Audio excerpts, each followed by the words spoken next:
Hi there, my name's Jem, and we are here with Louis Valleley. We've finally managed to pin him down for an end of season interview. For those that don't know what's been happening with Rapid, first of all, where have you been? But as most of you do know, Louis joined us pretty much halfway through the season, stepping up from the Stock 600. Am I right, Louis? That's correct. Yep. Yep, Stock 600 Championship. Um, Something of a baptism of fire for him. Just basically jumping from a 600 to a full-blooded superbike. So we've had a few weeks, obviously, since the finale at Brands Hatch, and we just wanted to basically, sit Louis down and basically get his thoughts. Now he's had time to digest it. So Louis, tell us about it. You've had some time to reflect. How was that sort of 3 or 4 month period from the point that you joined to the last round at Brands? Yeah, it's a bit crazy, really. Obviously joining up and having the time of my life on the superbike. Obviously the experience of it all as well is obviously what I wanted to experience, and it was everything I expected and more. Um, and yeah, it was just I had so much fun every time I swung my leg over the bike.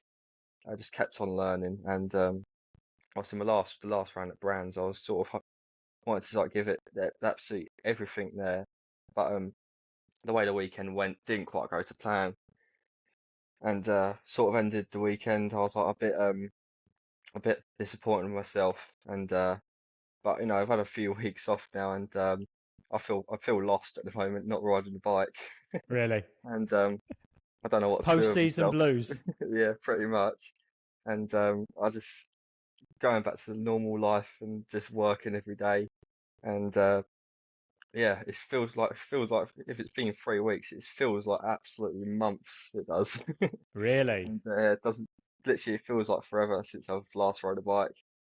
But yeah, I can't wait to jump back on one. Hopefully in the new year or something, and just excellent. get ready for next year.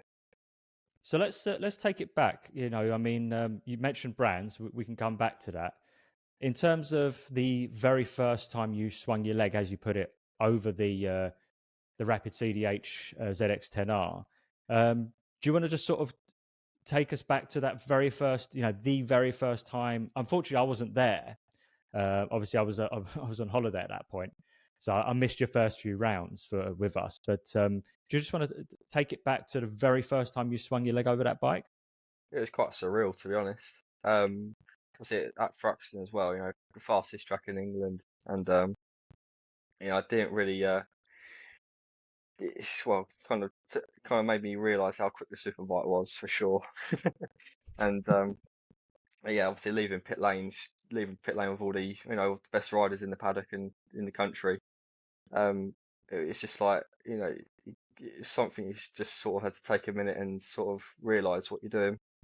And but yeah, it was absolutely amazing. That weekend at Thruxton was probably the best weekend out of how I had all year. Just because it was obviously the first time experience on it. It's just absolutely amazing. And you went pretty well. I mean, obviously, I said I was away, but I was very keenly sort of checking live timings and stuff, and checking the socials in my absence. And you were surprisingly quick from what I remember. No Yeah. disrespect to you, but pretty much you stuck. Certainly in the sprint race, I think you were pretty much neck and neck with Jack, weren't you? Yeah, From what I that's it. remember. Yeah, I mean the sprint race that was a good one. That obviously me and Jack we were swapping places quite a few times, and I stayed behind Jack for the majority of it, just because I was learning, and I didn't want to just take two big risks too soon on, and Hmm. I just thought I'd just have the race. Obviously, I'm in a little group. I had Franco as well, and I was passing Tito Rabat and Hector Barbara, um, and a couple other people. And it was just like obviously with people which I wanted, and just to learn off of them and just keep moving forward. And yeah, that was an amazing race that was. But yeah, the whole weekend was really good. And but yeah, it was nice to sort of start on sort of the right foot with it all. Yeah, and then you had Cadwell. Now I've got the results here because I had to sort of do a bit of prep. So sprint race, you got P18 and DNF'd in race 2, and I think because of that, remind me, I think you weren't able to start race 3 at Cadwell. Is that correct? Yeah, it's that's I had a. Oh, I have to think about this one. uh, Cadwell, what happened at Cadwell? Race 1, I can't even remember. It was a while ago. I know in race 2, obviously, I had an amazing start, and I crashed into the third turn. That's why I couldn't start. Well, I started the last race, but I didn't I pulled in after the first lap due to there's a technical problem. Because obviously we had to fix the bike within like an hour and a half, and it was quite a big crash, and the team managed to sort of get me back out on the grid, and which is absolutely amazing. But you know, there was something that just wasn't sitting properly, or I'm not too sure what happened, but the bike wasn't given enough power, and Okay. so that's why I pulled in. But yeah, I mean that the Cadwell was an amazing track to ride on the superbike. I didn't expect to do it could be as quick as I thought I would be around there. I expected to be a lot far off because it's very technical. Mm. But I kind of just took it calmly and just I did what I could, and every session, every lap, just kept on chipping away. Excellent. That was another one that I missed, unfortunately. You know, I really, really wanted to be there as well. Love Cadwell. Um, Alton was the one that I returned for, and that was the first time we probably met in person. So I've had the sprint race, DNF, P20 in race 2, and unfortunately another DNF. Alton, that's that. I'm not a rider, but that hits me as a very, very sort of difficult track on a super bike. It's very just the way the layout is and the sort of the undulations and the ups Yeah. and downs. I know Cadwell's like that as well. Cadwell maybe in some ways more so. How did you find Alton? Oh, that was hard. It was hard for Yeah. sure. Um, but yeah, I knew it was always going to be hard. It was even hard on my 600. So you know, jumping onto a superbike around there it was always going to be a tough one. But yeah, it's just the same again. It's just the same plan. Just go out, have fun, just get some data in, and just see what we can do by the end of the weekend. And I had a bit of a crash actually. I think it was on the morning warm up, and that's it. In the morning warm up on I think it was on the Sunday. Um, at Island Bend, which was one of the fastest I corners in the remember. track, Yep.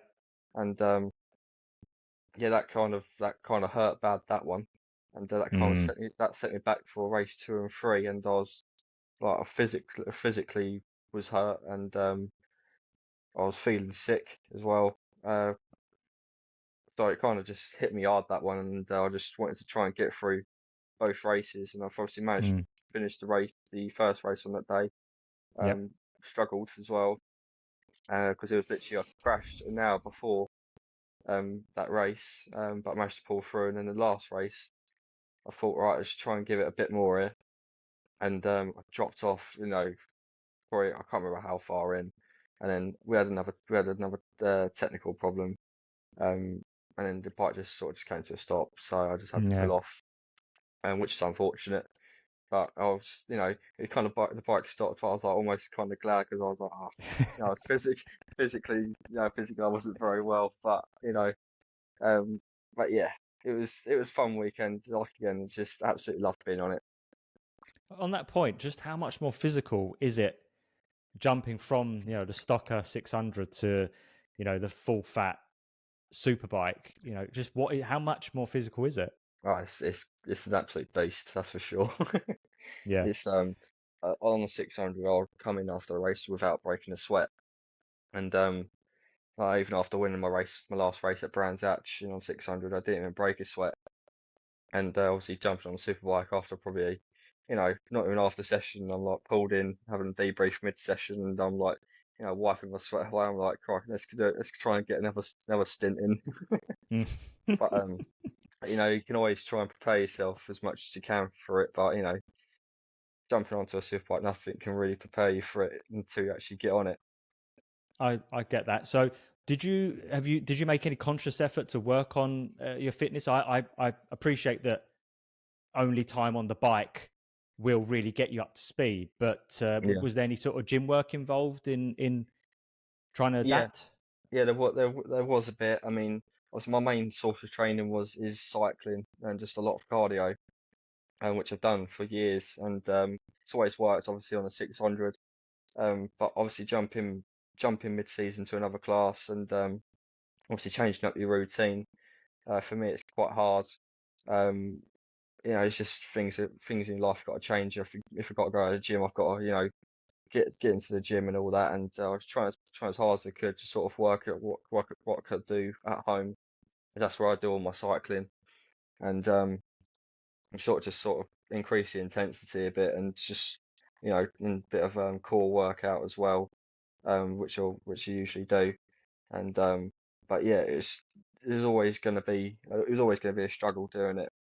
But I just wanted to try and get through the season, doing as much like cycling and other bits I can do, and just try and get do what I can do, really. Yeah. And then we moved to Donington, where you basically created rapid history. Let's be Yeah. honest, that sprint race ride was absolutely outstanding. Now, correct me if I'm wrong. You weren't the only rider that chose because that was it was a wet race, but it wasn't sort of like bucketing it down from what I remember. No. It was wet, but the rain had abated, and there was some people went for full wets. Like I remember Ryan Vickers just absolutely cleared off in the lead on the full wets. You went with from memory. It's wet The front, wet full front, wet front intermediate rear. into rear. That's And I it. do think other people, one or two others, may have done went with that as well. But you really seemed to make it work, and it was. I remember in the garage, we were losing our minds at just, wow, look at how far he's going up, and this is like legit pace. People aren't Yeah. crashing in front of him, and we're not picking up positions through default here. Yeah. Tell me about that because we were losing it in the garage. How were you feeling out there? It's a bit of a weird one to be honest. Even pre-race on the grid, it's obviously making the decision was obviously the main part, and the whole pre-race was totally different because they absolutely poured it down on the grid, and I was out there in full slicks, and everyone was changing to wets on the grid, and we then we went off the grid for a few sighting laps, and I didn't really know what was going on because we was going through pit lane, then doing another lap. I didn't really know what was going on, and then there's one. I think it was I've done 3 sighting laps, and I ended up going onto the grid when Bill and Jared and Barry were there, and they was like, "Right, what do you want?" And I was like, "Oh, I just have to stick with the wets." They said, but there was Franco next to me on the grid, and his team was putting an inter-rear in the back, and then Bill says to me, "Oh, do you fancy putting an intermediate in the back?" And I was like, just thinking about it, you probably could. You probably could really. I've never ran one in my life. Um, but if you've got one, you might as well stick one in. I've got nothing to lose. If it doesn't work, I'll just pull in. And it was all quite chilled really. And everyone else was stressing out, and I was like, "Oh, decline and just stick an intermediate in the back and see what happens." And but yeah, obviously started the race, got an amazing start, and the first lap was a bit of a weird one. It felt like everyone was doing a warm up lap, and I was just sort of taking positions. I was like, this feels a bit easy. And then obviously got a bit further up the field and like um, next few laps, and started picking up the pace. And yeah, I'll tell you what, it was really fun. It was an amazing race, really fun. Obviously passing riders that obviously were usually like winning races, Mm. and yeah, it was something good that was. And Oh, obviously mate. finishing 10th position um was well, obviously it felt good doing that, but it's never as good as a win. But you'll take a top 10 any day of the week. But yeah, it's all relative, isn't it? At the Yeah. end of the day, you're still very, very new to the class. Um, I mean, even like some of the new comers to this class, from what I know, they've actually had previous experience. Like you mentioned, Franco Bourne. Not taking anything away from him, he got a fantastic six, from what I remember. Yeah. And in a way, I think it sort of took what should have been, you should have been given your flowers, sort of, so to Yeah. speak, for that. But all the attention was sort of given to Franco as one of the newcomers to the class. But I believe he has had, in years gone past, previous superbike experience, whereas you have literally come in like completely fresh with no prior experience of this class, of any liter bike whatsoever. Yeah. And I'm not blowing smoke just for the sake of it. I think you really, really deserve to get like an interview on the grid. That should have been given more spotlight in relative terms, for what an achievement it was, Yeah. and in such a short space of time since you've actually joined this team. Yeah. I mean, maybe. I mean, obviously, Franco, yeah, he finished sixth, but he was on the new Pathway bike with, with the Marvell team. Mm-hmm. So it was a good result for them for the first race. So Yes. I mean, they've done a great job. Obviously, we took the same decision they did on the grid, and but yeah, it's the rider's weather, really, isn't it? That's where the rider's skill comes out, essentially. But it's all about the team choice, and how you make them, really. Mm. But yeah, it's just more or less luck, I think. Yeah, but there's also an element of, as Del Boy said, famously, he who dares. Yeah, And exactly. Yeah, you dared. So it was a great result. You, like I said, Rapid's best ever result in the class. Unfortunately, couldn't really replicate that in the other remaining races of the weekend. So I wrote here, we had a DNF. I think you were trying. I think you lost. Was it Redgate? You lost it. no, the last corner. That was well, even that race. That was the start of the race, That's because obviously, that's Goddard's. Goddard's. yeah, that's it, Yeah. Goddard's. But I mean, all year my race starts have been absolutely amazing, and obviously I think was starting 10th, I think, in that Yes. second Yeah. race, and we was joking around. I was like, oh, maybe I could maybe be like 8th or 7th into the first corner or something like that. And I remember, I think I was 6th into the first corner, You were. and which was, quite good. And got off the line absolutely amazing. I thought, you know what, I could probably almost be first to the corner. It was that great. But by that time I was at the break.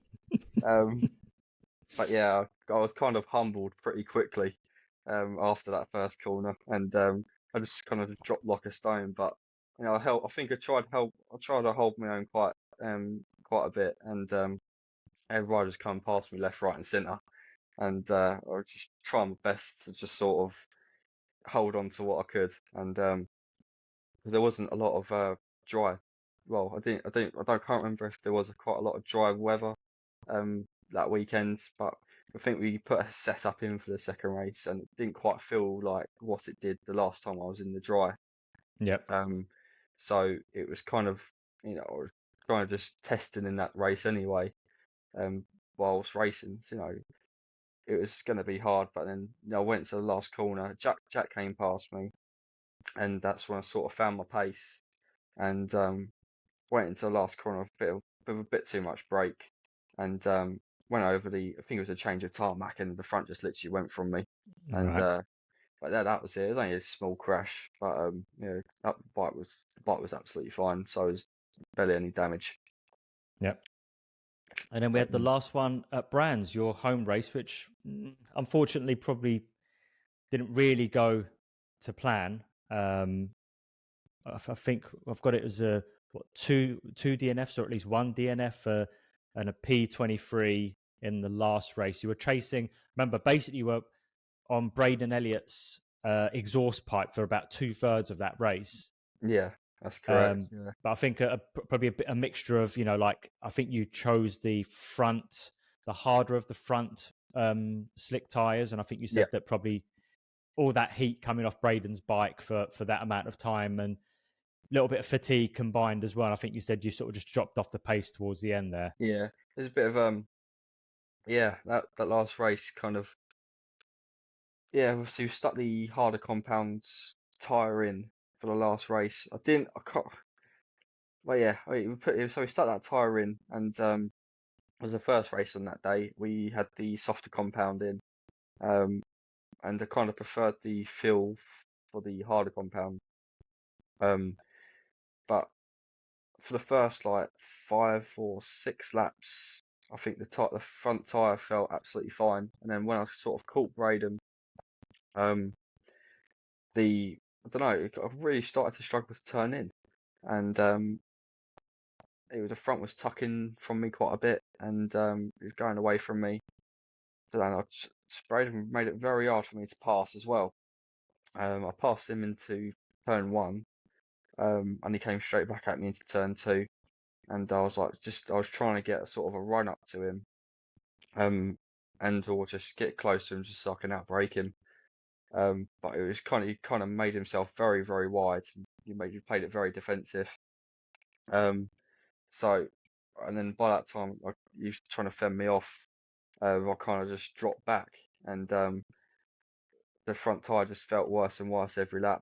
It did, and I was struggling. I was just wanting to get to the end of the race really, because it was a long race. I mean, it's 20 laps. I've never done 20 laps round Brands all that weekend.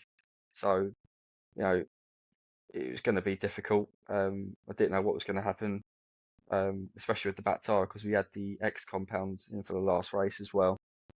So I was I didn't know if that was going to drop off. I just kind of went for it at the start, and hopefully just hoping it was just going to, you know, be good enough towards the end of the race, which wasn't too bad. I mean, the grip was absolutely fine. I just struggled more with the front tyre, unfortunately. Just quickly remind us, the X tire, is that the harder or the softer? The softer. Soft, that is. Okay. Yeah, that's correct.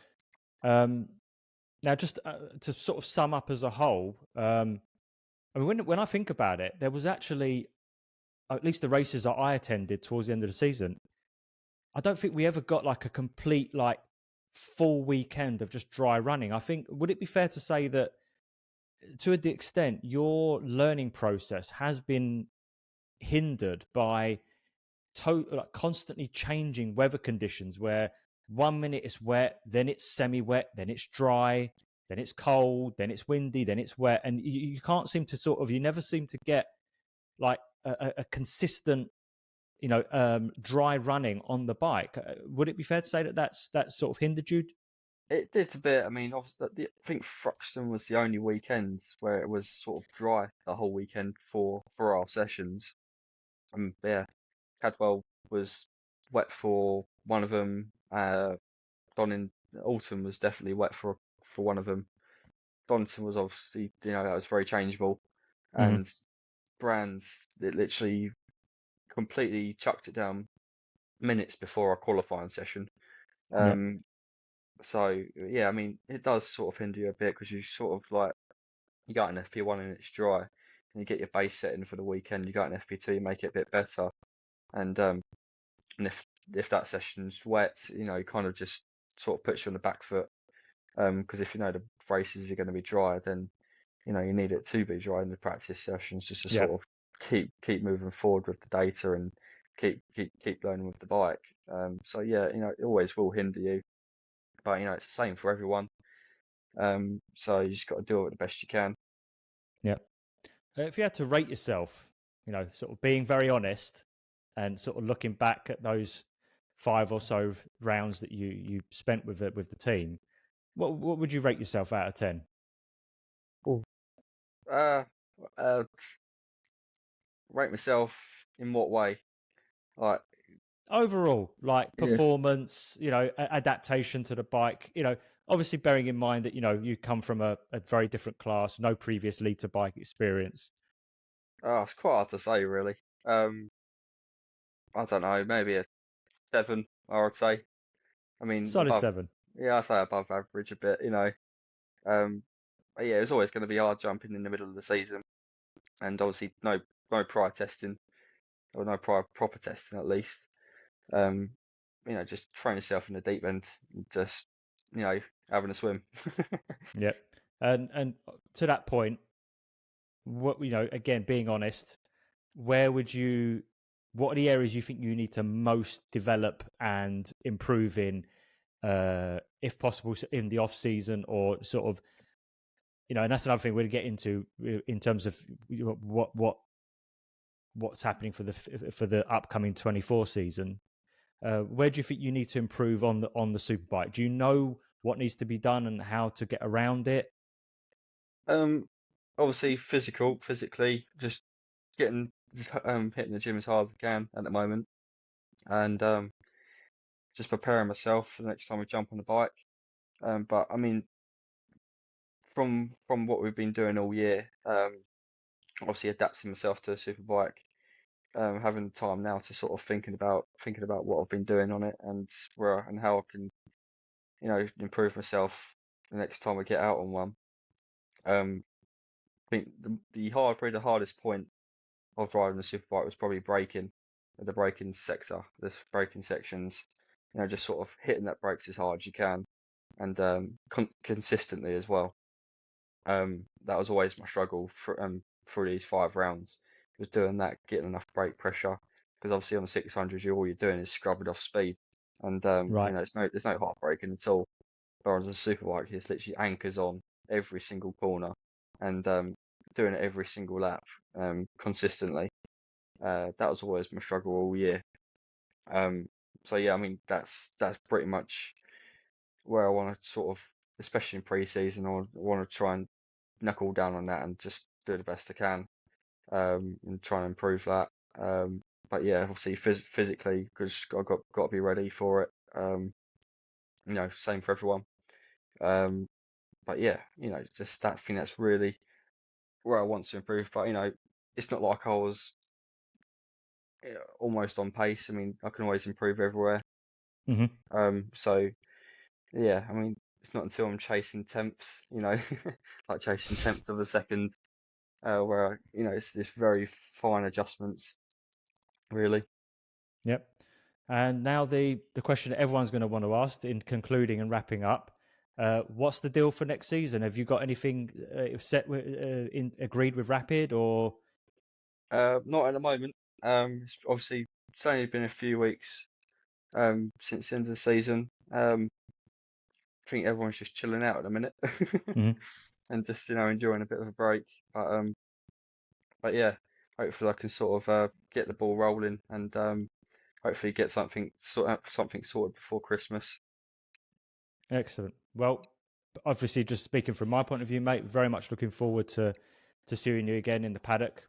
You know, hopefully with Rapid, but if not, whatever the case, Yeah, it's been good getting to know you. You've made interviews easy, so I appreciate that very much, and I appreciate your time.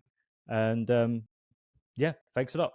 that's all right, buddy. No worries. Yeah, nice. It was good to meet you as well. And obviously, the team's been great all season. So They have, yeah, they have. been good. I've enjoyed every Nice one. second of it. Me too, mate. Nice one. You take care, Louis. You too. Thank you. See you then, mate. Bye Bye. bye.